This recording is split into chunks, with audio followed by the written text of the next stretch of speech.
Hello everyone, welcome to the Zentangle Project Pack series. My name is Molly.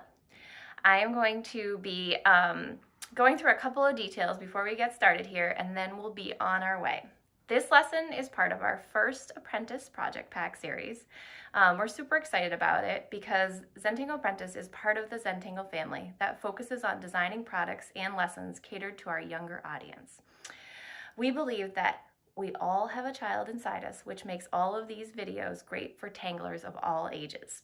So we are happy to have all of you here, no matter what your age is. So we're going to be working with the materials found in our Apprentice Project Pack envelopes right here. These project packs are available from some of our certified Zentangle teachers and from Zentangle.com. If you do not have a project pack, we really encourage you to follow along anyway and just find whatever materials you have at home that are maybe comparable to the ones we're using. So please, please, please join us either way. Let's get started.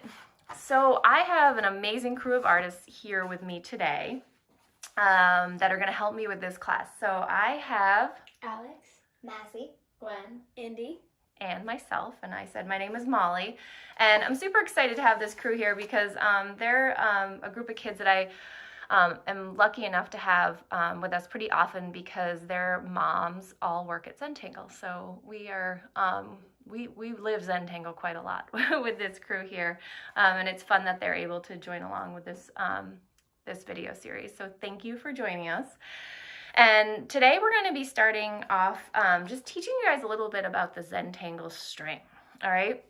So before you guys follow along, I want to just show you a couple of things. So in our first couple of videos, we did something like this where we would put 4 dots in the corner of our tile. And again, just follow along with me for a minute here, just watching, and then we will all start drawing in a minute.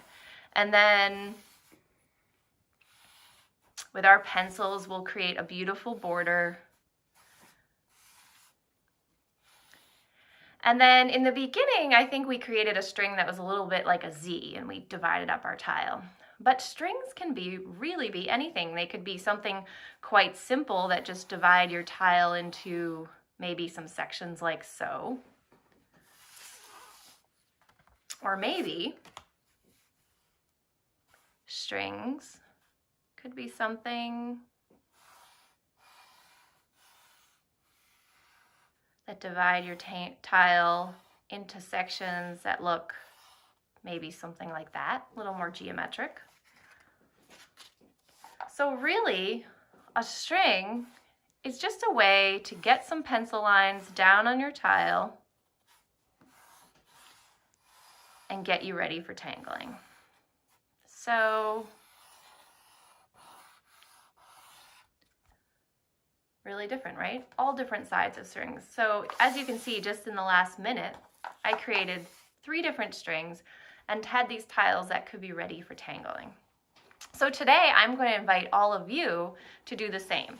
So I have my partners here and they're going to get their tiles going. And I have some of them working on white tiles and some of them are working on black tiles. So I now invite you to pick either a white tile or a black tile. And for your string, even if you're working on a black tile, you can actually use a graphite pencil if you want. You can use a white pencil if you want, but the graphite pencil is kind of cool on a black tile because then it sort of disappears. So before we get started,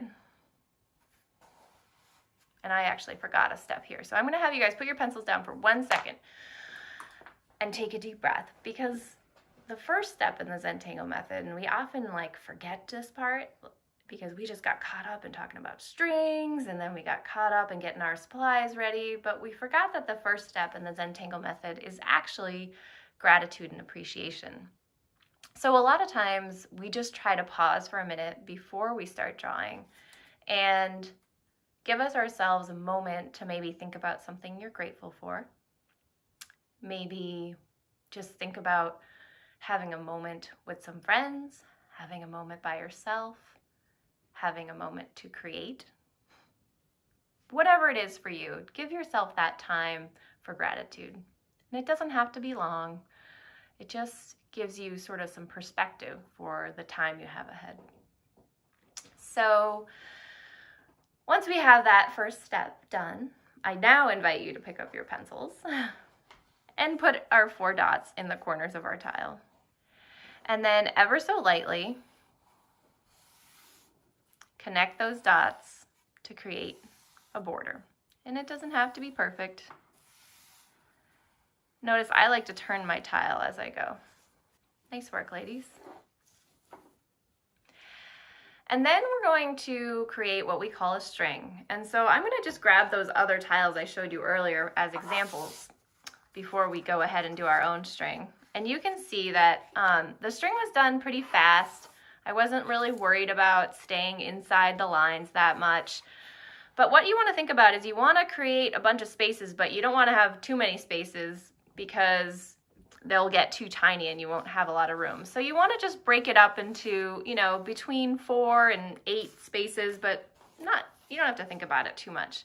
And I like kind of rounder spaces, so I'm going to do something like this, but you might like really sharp, edgy, and they can be very simple. And you can pick up your pen in between, your pencil in between. It doesn't really have to be specific. If you get done with one stroke and you're like, I want to add one more line, perfect. These are great, you guys.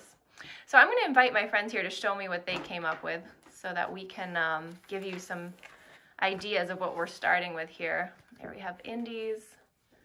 Oh, Gwen's, very cool. As you can see, these are pretty simple. Beautiful. Love these. Very cool. Okay. So, Alex, which one was yours? This one was yours? Yes, okay. Thank you. Mazzy? Okay. Indy and Gwen. Okay. Next time we should switch tiles and have everybody create on their other strings. That would be crazy. But let's work on our own tiles for now. Okay, so we're ready to get started here, and I know that you have a beautiful string in front of you. My friends here all have their unique strings in front of them, and we're all going to start with the same tangle. And I am going to be working with a black pen, but the girls here have decided that they're going to be working with the colored pens. They're pretty jazzed about all these new gel pens in the pack, and so they're going to be working with different colors, and you'll see their work as that progresses along, and then you'll see mine with the black to see how you can do it really in different ways. So I'm going to start off with showing you guys a tangle here called Poke Root.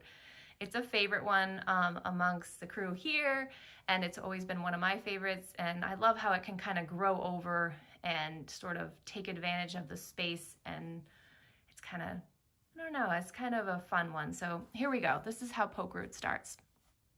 So Poke Root begins with a sort of like a little stem. And then we're going to cap off the stem with sort of this little like curved line. I like to say it sort of like a parentheses, or I don't know, something like that. And then we're going to create sort of a berry shape that goes all the way around. So that's our basic poke root. And we just kind of continue drawing that same shape, a little stem, cap it off with a little curved line, and then almost like you're creating a berry or a circle that goes all the way around like so. And we're sort of growing them off of one another. They might sort of clump up and one falls behind another. You can draw some sort of falling behind below. And as you can see, I'm drawing in this space right here, but I'm sort of ignoring the string lines a little bit. I'm using it as a guide. And this is the space I'm gonna try to occupy for the most part, but I'm not super worried about if I go over those pencil lines, because they really do disappear and they become part of your composition. So that's really what strings are for. They're for giving you a suggestion, creating sort of the inspiration behind how your composition is going to go, but it doesn't mean that you can't later on decide to change it. How you girls doing over there? Good. Good. Oh, these are beautiful. They're all so different. I love it. So there is actually a variation of poke root we call, Indy, what do we call that variation?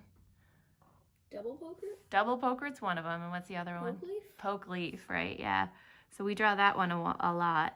So poke leaf, I'm going to put one up here to show you guys what it looks like. It's the same thing where you draw a stem, cap it off, but instead of a circle, we put kind of a, to me it looks like almost like an upside down heart shape. And then you have sort of these more leafy looking things. And you can do all poke leaves together, or you can kind of combine them with your poke roots. Yeah, totally. Yep. I like to go right over the edges with my poke root and poke leaf because it makes it look like these overgrown plants are kind of taking over. And if you draw your poke root as your first tangle, it really rises to the top because you can go right over those string lines and then the other tangles can kind of fall behind. For me, it's just knowing when to stop because I sometimes just want to keep going. So one other thing I like to do with my poke root, once I get as many of these shapes as I want on here, I sometimes will go back in, and this is just an option, but you can try it. I like to go back in and sort of color in those little spaces that are in between all my shapes. And again, this is just an option, but to me it kind of creates this very cool contrast. If you're working with your gel pens, you might choose to do that in an opposite color. If it's like the same color, it looks cool, like filling it in. I know, right? Yeah, it creates a really neat backdrop. It looks like something put together. And what's cool about the gel pens is you can layer them. So in a minute, I'm going to show you what the girls have come up with, and I'll explain. You might be able to put down a layer of blue, and then you can later go back in with a dot of another color. And you might not get every single spot. It's up to you. Sometimes if you just ink in a few, it creates even enough contrast to have something cool going on.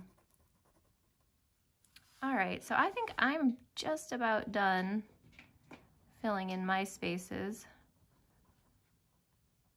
How are you girls doing? Almost done too. So here we have Gwen's. Oh my goodness, so much fun. I love the character of hers. They have like almost this more like a mushroom growing around here, and the yellow is like a great, super fun, almost like animated, right? Very cool. Yeah. And Alex, how are you doing? Good. So Alex worked on a white tile here. Oh, and hers are, oh, they're like, almost look like real berries. They've got cool character here and there. I look at, she's got them curving around the edges here. Super, super cool. Mazzy? Oh, so Mazzy picked two colors that are almost like right close to each other, and they create this very cool effect, which is interesting. Again, slightly going over the string line. So cool. And Indy, last but not least. So Indy chose to just use all the same color, and it kind of has this like the popping right off of the background. So look at these, beautiful. We are moving right along. So we're gonna move on to doing another tangle. And I have a couple tangles planned out for today, but if you end up doing 2 tangles today, that's fine. If you end up adding 3 to your tile, that's fine. And if you do all 4, that's totally fine too. So let's just roll with it. Like, don't overthink how much room you need or how you're mapping out your tile. I would rather have you just kind of go with it and see how everything kind of comes together. And what's great about these videos is you can always do them again a different way. So for my next tangle, I want a lot of room because I like this tangle a lot, and I want to give myself enough room to kind of make it a feature. And this tangle, I'm going to put 2 spaces together. So I'm going to ignore this line right here so that I can have more space. And that's what's great about string lines, is you can kind of ignore them. But if you want to choose to do it all in one space, that's fine too. And you can also just choose to watch for a minute to see what's happening if you'd rather do that. So I invite you to do whatever works for you. This tangle is a grid tangle. It's called Enzeppel. Enzeppel is one of my favorites because I feel like it kind of is a surprise at the end, for me anyway. So I'm going to create what we call a grid. And I'm going to do that by creating a bunch of parallel lines going in one direction first. And I invite you to make sure you have enough space. You don't want to put them too close together because we're going to be drawing within our spaces. So make sure they're pretty wide. And then once I have them all going in one direction, I'm going to turn my tile and draw some going in the other direction.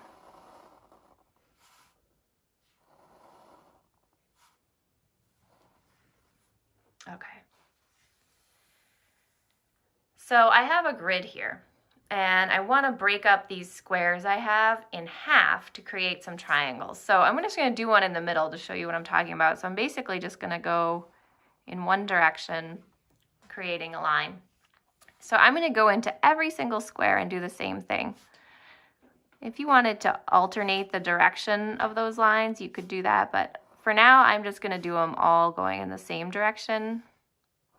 And I do like to just go focusing on one square at a time instead of drawing one long line, because I tend to sort of lose control of where my lines are going, and I really just want them to break each square in half. Just taking your time. So it looks like I have a bunch of triangles now. So we have the beginning of what ensemble is. And this is a great looking tangle as it is. I mean, it's kind of cool. You could leave it and be like, that's pretty interesting. But here's the next part of ensemble. I want you to all just maybe close your eyes for a minute. And I was using an analogy with these girls earlier with a Nerf ball, but Mazzy suggested a water balloon might be a better suggestion. So I want you all to imagine a water balloon. Okay, so we have our water balloon in our head, and I want you to open your eyes now, and I want you to imagine that your water balloon is just about the size of one of these triangles, but it's round, of course, right? And I want you to imagine you have to stuff your little tiny water balloon into that space, okay? So in my brain, okay, I'm imagining that it's going to get stuffed in there, but it's only going to kind of fit into the parts that are flat, and it's not going to really fit into those other parts. So basically what I'm doing is I'm tracing along those straight parts, and then I curve because I can't quite fit into the corners. And I'm taking my time. You don't want to cheat these shapes. You're just going to look at each triangle and sort of imagine that you're stuffing this water balloon into each space. Taking your time. So you get sort of an interesting shape, but it's important to draw the whole shape, because sometimes it might look easy to just kind of cut the corners, but I think sometimes it's the effect of drawing over the previous line that you get sort of a darker line, and it really adds to the tangle.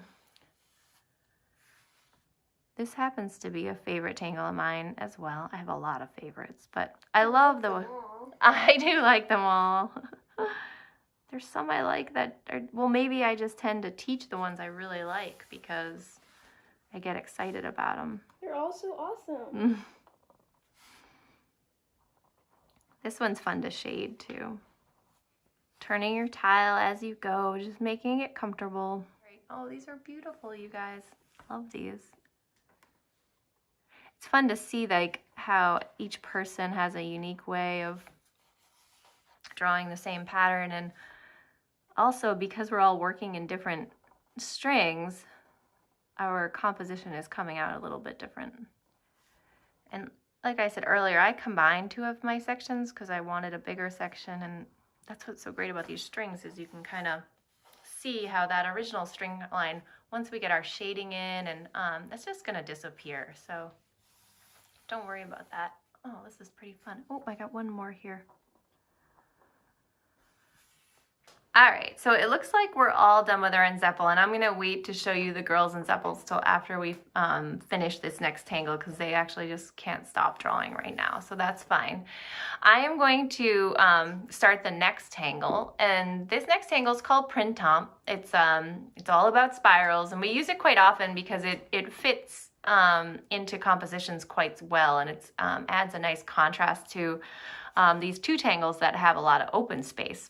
So Printemps is all about spirals, and I'm going to start in this section right here, and I'm just going to start in the center and slowly work my way out, creating a spiral, something like that. And I'm going to continue drawing spirals, and I'm going to smush them up once against each other.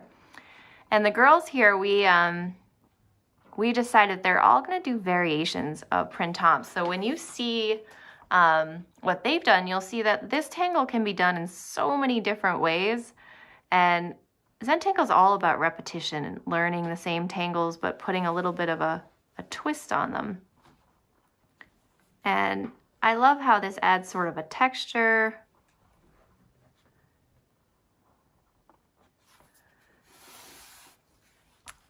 Nice, turn your tile as you work. And so you have these kind of lines that are a little bit closer together next to the poke root and the enzeppel. And I like to begin in the center of my spiral, because then you can decide how big you want it to be. If you started on the outside, you're kind of locked in from the beginning. But when you start in the center, you can kind of go around and around. Make it as big as you want. Yeah, I could just keep going, right? And you could also just fit them into little spots. You don't have to stay in that one section. So I sometimes like to...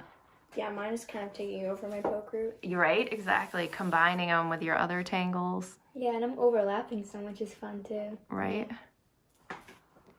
Once you sort of learn how to allow your tangles to fall behind one another, you get some pretty cool layering. So your drawing goes from being sort of this one dimension to really having a lot of depth, which is kind of cool that you can do that just with patterns.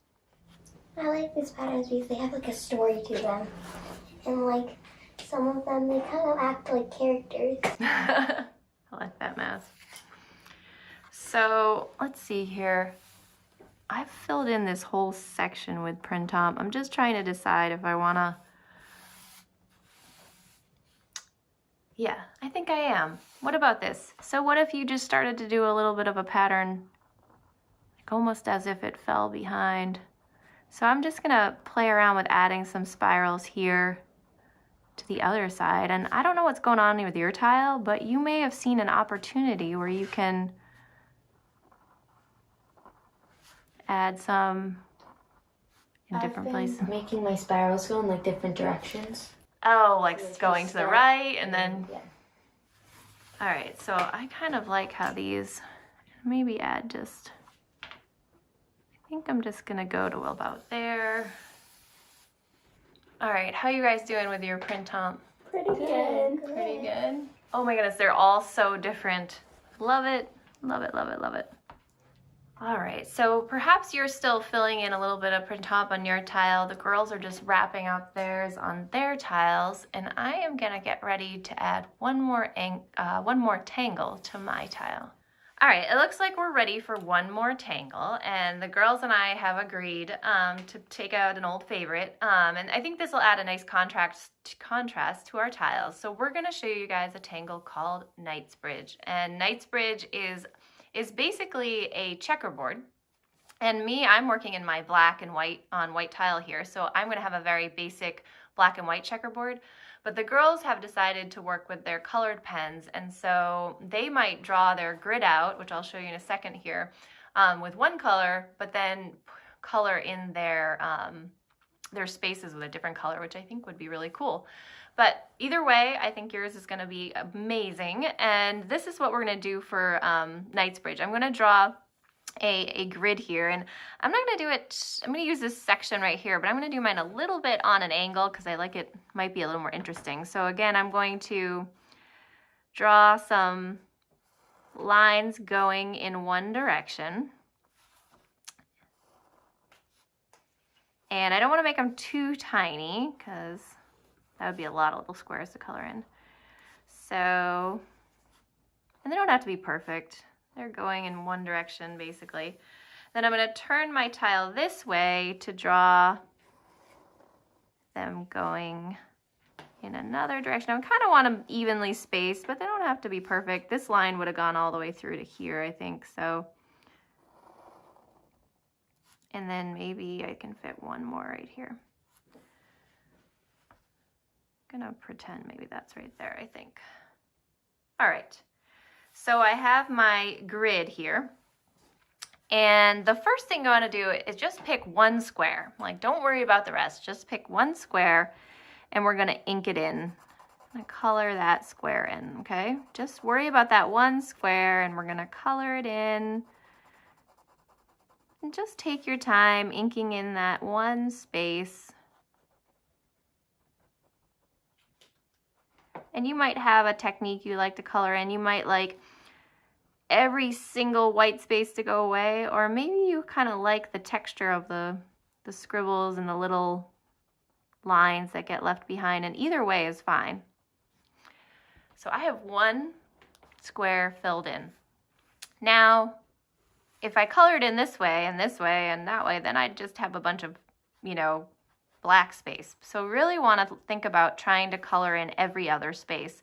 And so the way I do this in my brain is I look for where the corners kiss, okay? So I'm looking for this square right here, and I go right to the corner, and that's when I color in the next one. So now all I have to worry about is this one square, because it's sort of those corners are attached. I'm going to color in this one. Whenever I'm working on this pattern, I always pause in between steps to really make sure I know where the next step is. So, all right, so now I have two squares colored in. And again, the way I like to figure out which square I'm gonna, as I find one that's all colored in and I look for this corner, and then I'd be like, oh, well, this one is a corner and it's not matched up yet, so I'm gonna color in this corner first.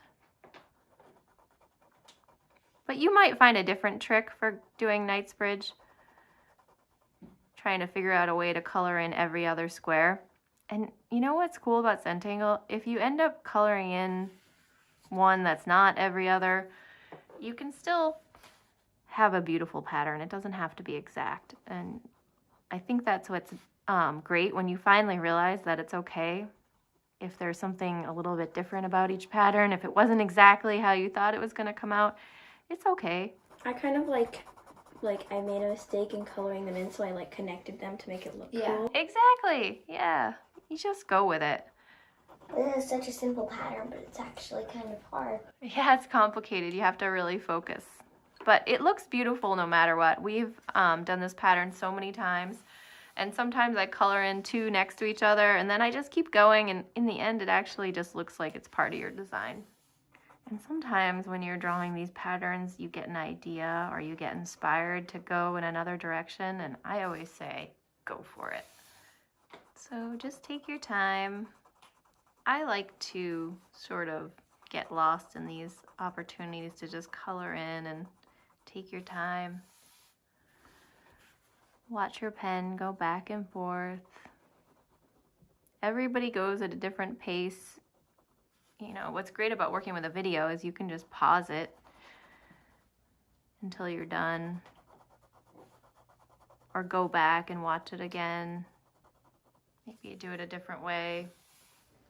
I think my design would look really cool on a shoe. You think so? That's actually a really fun idea. It's like, if you think about it, this is how a lot of designs start out, with somebody just working through some basic patterns, and then it's like, where could you take it next, right? possibilities are endless. I mean, you have to get a white pair of shoes and paint on them. That's right. All right, so good call on the Knightsbridge. I don't know whose idea that was, but I actually think that was really good because it added like a ton of contrast to it, and I love that. So I'm working on this white tile here, and I'm really excited to add some shading. I think that Alex is going to add some shading to her tile, but it looks like the other girls who are working with a lot of color, they're just going to continue playing with the gel pens. So there's a lot of options here. You're welcome to sort of watch how we're going to add the graphite and then maybe decide if it works on your tile or not, okay? So I'm going to first add just a little bit of graphite around, and I'm also going to use my tortillon in a minute here.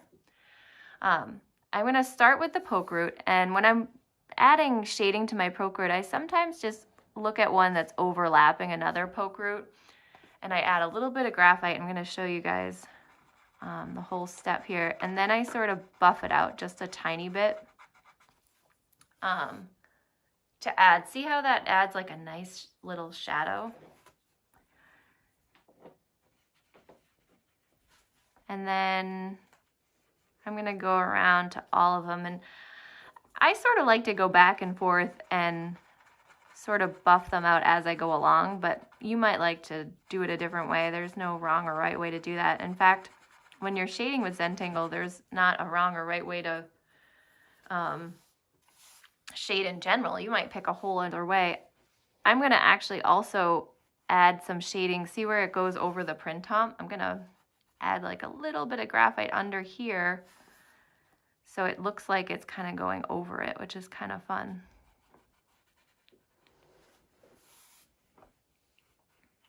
And that'll go all the way around.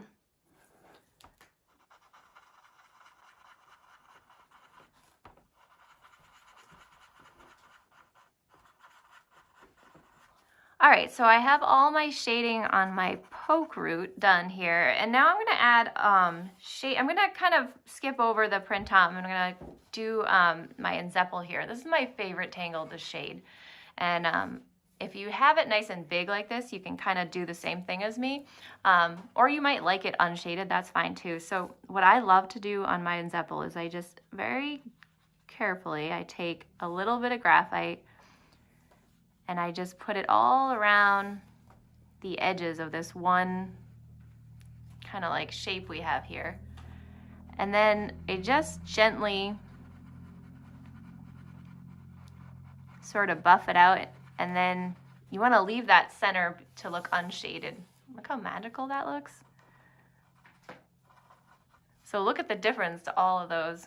So I'm going to go ahead and do that same thing to all of these enzeppels. It takes a little while, but it's so worth it because you get a really cool effect. So just take your time. Again, it's a little bit of graphite around the edges, and then just gently, and maybe in like little circles, but see how I'm not even touching the middle, because that's where you get your highlight. You get a cool highlight in the middle. All right, so I have all my shading done on my enzeppel, and honestly, I just love the way that that tangle comes alive after you shade it. So that's one that I always love to shade, but it has a totally different look with the gel pen, so I can see how you might have left it. So with my printemps, I'm kind of just going to, I like how this is a little bit darker here, so I think I'm going to add some dark shading on the other side.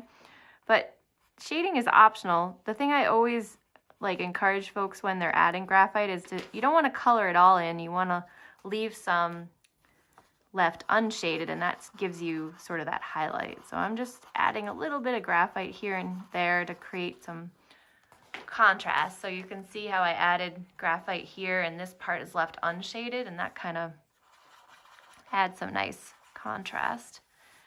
And I'm looking at my Knightsbridge, and Knightsbridge looks really neat all by itself, but I'm just going to do one little kind of cool shading technique here where I'm just going to add a shadow underneath some of this printemps on the Knightsbridge. But I think the rest of the Knightsbridge I'm going to leave just as is. But your tile is different than mine, and you may see different opportunities, and the girls here, they have done their tiles much different than mine, and that's kind of what's so great about all of this, is you can make it your own. explore different techniques, and you may even go back and do this whole video all over again now that you've watched it once and your ideas are kind of churning in your brain and you have a little bit of familiar thoughts with some of these tangles. All right. Oh, what fun is that? So I have all of my my ink down. I've sort of gone back in, added my shading, and I'm really happy with how my tile looks. And I'm going to add my almost last step here, and that's adding my chop or my initials to my tile. If you girls want to go ahead and add your chops to your tiles once you get to a place where you're feeling good about it. And I'm just going to add mine right here in the corner. You might have a special way you like to write your name or your initials. And now that we have that done, I'm going to share with you these absolutely fabulous tiles from my apprentices here. And so we have Gwen and Indy's. We'll do these because we don't have that much room here. So we have Gwen and Indy's tiles here, which are just so much fun. You guys did a great job. It's look at these overlapping printemps, and oh, you put your chop right in the middle. I love that. These are beautiful. A little bit of a highlight on top of the poke root, going around the edges with the lines. Super fabulous. These are beautiful girls. We have Alex and Mazzy here. Totally different approaches. So great. Love the colors here. These are so awesome. Oh my goodness, I'm so excited. This is another approach to printemps we were talking about. See how she did it with the ovals really close together? We were just saying how they reminded us of paper clips. And Mazzy did her printemps with these lines that went through, and they almost look like little snails crawling across. So same tangle, but totally different approach. So we have all these different really fun tiles here. I just want to take a moment to thank all of you for joining me. It's been super fun, and I hope you all have something pretty awesome in front of you as well. So thanks again. We'll see you soon. Take care. Bye.